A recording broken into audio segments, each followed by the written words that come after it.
कैसे हो यार आप सारे। तो अभी रिसेंटली आपने कुछ सोशल मीडिया पे वीडियोस वगैरह देख ली होंगी जहाँ पे ट्रम्प और जेलेंस्की यूक्रेन का जो प्रेसिडेंट है उसकी काफ़ी हीटेड आर्ग्यूमेंट हो गई और काफ़ी कुछ खरी खोटी सुना दी ट्रम्प ने। पहली चीज़ तो मैं ये समझा देता हूँ कि जेलेंस्की जो है वो व्हाइट हाउस आए हुए थे और व्हाइट हाउस वो ऐसे किसी इंसिडेंट पर डिस्कशन करने नहीं आए थे जिसपे बहस हो जाए। वो आए थे एक एग्रीमेंट पे साइन करने या एक एग्रीमेंट की बात करने जो काफ़ी इंपॉर्टेंट था यूक्रेन के लिए खासकर। और एग्रीमेंट इस बात का था कि यूक्रेन में बहुत सारे ऐसे रेयर बट इंपॉर्टेंट मटेरियल्स हैं जैसे लिथियम है, टाइटेनियम है, ग्रेफाइट है। और इस एग्रीमेंट के तहत ये डिसाइड होना था कि अमेरिका जो है उसको ये हक मिलता या उसको राइट मिलते कि वो इन मटेरियल्स की खुदाई यूक्रेन में जाके कर सकता है और दोनों ही नेशंस का उससे फायदा होता, एक तरीके से म्यूचुअल बेनिफिट होता और यूक्रेन की इकोनॉमी के लिए बहुत अच्छा खासा इंपॉर्टेंट चीज है। वो यूएसए के लिए भी इंपॉर्टेंट है पर यूएसए के पास तो और भी बहुत सारे काम है, बहुत सारे बिजनेसेस हैं। अब इसी दौरान ये मीटिंग फिक्स हुई थी और इस पे बात होनी शुरू हुई, लेकिन फिर जेडी वॉन्स जो इस टाइम पे यूएसए के वाइस प्रेसिडेंट है उन्होंने एक बात छेड़ दी कि जेलेंस्की जो है वो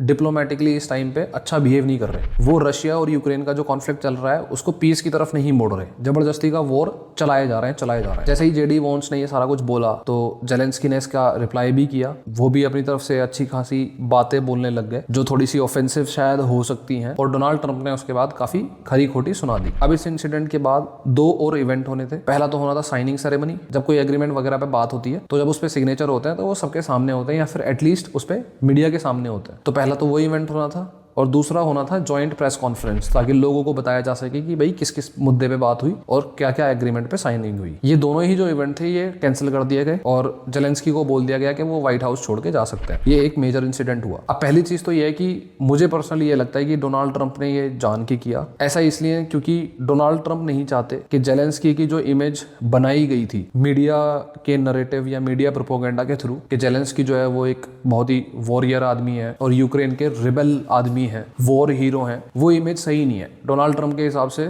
जेलेंस्की जो है वो जबरदस्ती वॉर को खींच रहे हैं और वो ये काम किसी लोगों के कहने पे कर रहे हैं। इसीलिए दुनिया के सामने जो है वो जेलेंस्की की सही शक्ल आनी चाहिए कि पीस जो है वो जेलेंस्की जान के नहीं कर रहा है। और ये जो बहसबाजी है डोनाल्ड ट्रंप, उनके सपोर्टर्स और जेलेंस्की के बीच में, ये आज की नहीं है, ये काफी लंबे टाइम से चल रही है। अभी 19 फरवरी के टाइम पे ही डोनाल्ड ट्रंप ने साफ साफ जेलेंस्की को डिक्टेटर बोल दिया था क्योंकि जेलेंस्की ने जो यूक्रेन के इलेक्शन है उनको पोस्टपोन कर दिया क्योंकि रशिया और यूक्रेन की जो ये वॉर की कंडीशन बनी हुई है इस वजह से। अब सवाल ये उठता है कि जेलेंस्की को अपोज करने में डोनाल्ड ट्रंप को इतना इंटरेस्ट क्यों आ रहा है? उन्हें क्या फर्क पड़ता है रशिया यूक्रेन वॉर में पीस एकदम से कराना वो क्यों चाहते हैं? बस इसी टॉपिक के लिए ये वीडियो मैंने क्रिएट करी है और यही समझने में आपके बहुत सारे सवाल का जवाब मिलेगा और कई बार आपको लगेगा कि आपके दिमाग खुल रहे हैं और दुनिया में कितनी बड़ी बड़ी गेम चल रही हैं। तो मैं अपनी वीडियो जो है अब शुरू करता हूँ। थोड़ा सा समझने के लिए ना आपको थोड़ा सा पीछे लेके जाना पड़ेगा मुझे। सबसे पहले तो जब वर्ल्ड वॉर 2 खत्म हुआ था तो लोगों को ऐसा लगा कि भाई दुनिया में अब पीस आने के टाइम आ चुका है, लेकिन ऐसा कुछ होता है, कुछ ही टाइम पीसफुल निकलता है और उसके बाद यूएसए और सोवियत यूनियन का एक कोल्ड वॉर शुरू हो जाता है। ये जो कोल्ड वॉर था ये सीधे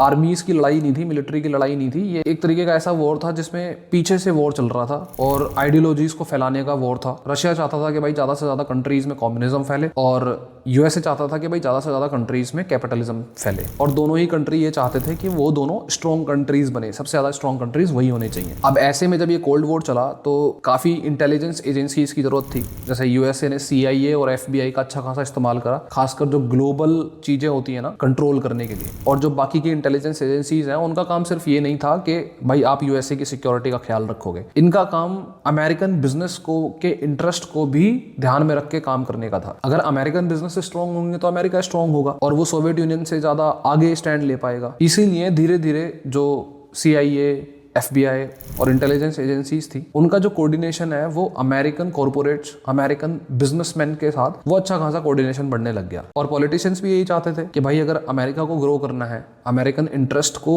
आगे फॉरवर्ड ले जाना है तो अमेरिकन बिजनेसेस को तो स्ट्रॉन्ग होना ही पड़ेगा। अमेरिकन बिजनेस स्ट्रॉन्ग होंगे तो अमेरिका की GDP स्ट्रॉन्ग होगी और इसीलिए इनका अच्छा खासा एक कोऑर्डिनेशन बनता चला गया इंटेलिजेंस एजेंसीज, पॉलिटिशियंस और बिजनेसमैन का। लेकिन इसमें प्रॉब्लम ये थी कि ये जो एक काइंड ऑफ अ ग्रुप है इसमें जो सबसे वीक मेंबर है या फिर आने वाले टाइम में जो वीक होने वाला है वो होने ही पॉलिटिशियन वाला है। अब आप इस बात को समझना कि एक तरफ तो है आपकी इंटेलिजेंस एजेंसीज जिनके पास बहुत सारी चीजों का कंट्रोल है, मतलब वो लोगों के फोन हैक कर सकते हैं, वो लोगों की पर्सनल डेटा तक उनके हाथ पहुंच सकते हैं। अब CIA जैसी जो एजेंसीज हैं इनके हाथ तो बहुत मुश्किल नहीं है आपकी प्राइवेट इन्फॉर्मेशन पे इनके हाथ पहुंचना। तो दूसरे हो गए बिजनेसमैन, जो बड़े बड़े कॉर्पोरेट्स हैं जिनके पास बहुत मोटी अमाउंट में पैसा है, तो वो तो हमेशा से ही पावरफुल है और वो हमेशा ही पावरफुल रहने वाले हैं। तीसरे हो गए पॉलिटिशियंस। अब पॉलिटिशियंस जो है वो, अगर आप बंदा टू बंदा सोचो कि भाई एक आदमी आज पॉलिटिशियन है, आज वो प्रेसिडेंट है, 4 साल बाद वो नहीं होगा और उसकी जो ब्रांड इमेज है वो भी डाउनफॉल करेगी। तो इसमें जो वीकेस्ट मेंबर है इस पूरे ग्रुप में वो है ही पॉलिटिशियन। और वैसे भी जो कई बार ऐसा होता था कि CIA जैसी एजेंसीज जो हैं, इंटेलिजेंस एजेंसीज, इनका इस्तेमाल करा जाता था कई सारे पॉलिटिशियंस और कई सारी जो वेव्स उठती थी कम्युनिज्म की उस टाइम पे, कोल्ड वॉर के टाइम पे, उन्हें सप्रेस करने के लिए। जैसे अमेरिका में भी अगर कहीं या फिर वेस्टर्न कंट्रीज में अगर कहीं कम्युनिज्म को थोड़ा भी सपोर्ट करने वाले लोग उठ रहे हैं, या हो सकता है कि वो पॉलिटिशियंस हो, तो उनको दबाने के लिए भी इंटेलिजेंस एजेंसीज का इस्तेमाल होता था। और इसी दौरान इंटेलिजेंस एजेंसीज के जो ऑफिसर्स होते थे उनके पास कई सारे पॉलिटिशियंस की पर्सनल इंफॉर्मेशन तक पहुंच जाती थी, क्योंकि वो उन्हें हैक करते थे, उन्हें सप्रेस करने के लिए, उन्हें दबाने के लिए, उन्हें धमकाने के लिए। अब इसी से क्या हुआ, जो बोला जाता है कि इसी से ही डीप स्टेट की फॉर्मेशन हुई। डीप स्टेट में एक सिंपल एक्सप्लेनेशन अगर मैं दूं तो वो लोग आते हैं जो बहुत ही बिग, बड़े बड़े बिजनेसमैन हैं, पावरफुल बिजनेसमैन लोग हैं, साथ में कुछ इंटेलिजेंस एजेंसीज हैं जैसे CIA, FBI, मिलिट्री, इंडस्ट्रीज, इनके जो पावरफुल लोग हैं वो आते हैं, जुडिशरी के शायद कुछ लोग आते हैं और कुछ पॉलिटिशियंस आते हैं। अब इसमें वही घूम फिर के बात वही आती है कि पॉलिटिशियंस जो हैं वो सबसे वीकेस्ट मेंबर हैं इस ग्रुप के, क्योंकि उनका जो टाइम ऑफ पावर है वो लिमिटेड है। और धीरे धीरे ऐसा माना जाता है कि ये जो डीप स्टेट है ये ही अमेरिका या फिर USA को रन करने लग गए। और ये फर्क नहीं पड़ता कि कौन सी पॉलिटिकल पार्टी रूल कर रही है, कौन सी नहीं कर रही, कौन प्रेसिडेंट बन रहा है, कौन नहीं बन रहा है। डीप स्टेट या फिर कुछ जो पावरफुल लोग हैं और उनकी जो एक ग्रुप है वो पूरे देश को रन करते थे। इनफैक्ट सिर्फ देश को रन नहीं करते, वो पूरी दुनिया के नैरेटिव्स को भी रन करते हैं, क्योंकि उनके पास पैसे का कंट्रोल है, उनके पास इंटेलिजेंस एजेंसीज का कंट्रोल है, सीक्रेट इंफॉर्मेशन का कंट्रोल है, उनके पास मीडिया का कंट्रोल है, बिग बड़ी बड़ी tech companies, social media companies का कंट्रोल उनके पास है। तो वो दुनिया में क्या चल रहा है क्या नहीं चल रहा है वो इजिली मैनिपुलेट कर सकते हैं, इजिली डिसाइड कर सकते हैं। तो ऐसा माना जाता है कि USA की पॉलिटिक्स में पॉलिटिशियंस आते थे, जाते थे, लेकिन जो ये powerful so called deep state है ये कहीं नहीं जाती थी। इनका प्रॉपर एक नेटवर्क है जो चलता रहता था। और पॉलिटिशियंस जो है, ऐसी एलिगेशंस है बहुत, और बड़े बड़े लोगों ने एलिगेशंस लगाई हैं, डोनाल्ड ट्रंप, एलॉन मस्क, तुलसी गब्बार्ड, के पॉलिटिशियंस जो हैं इनफैक्ट प्रेसिडेंट्स तक पास्ट में जो हैं वो इनके हाथ की सिर्फ कठपुतली हैं। लेकिन